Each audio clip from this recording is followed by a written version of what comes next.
Здравейте на всички!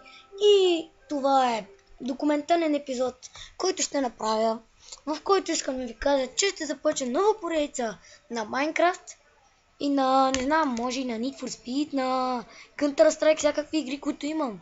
Heroes 3, друг CS, Terraria, предлагайте, тегля, няма проблеми.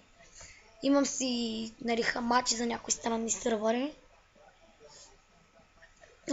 Само да си увелича малко екран. Няма как, нет. И в тази поредица на Майнкрафт и на другите игри ви обясних, ще правим, ще строим, ще се забавляваме, ще правим някакви готини неща, ще играем с други хора, ще играем и с приятели, разбира се. Ще правим някакви глупости, ще ви предлагате някакви неща, ще има състезания, кой ще направи по-хубав, не знам, къща, кой ще направи по-хубава къща, който спечели може да играе с мен, но това ще го решим чак нататък, ако ме харесате. И довиждане, благодаря, че гледахте, чао ви!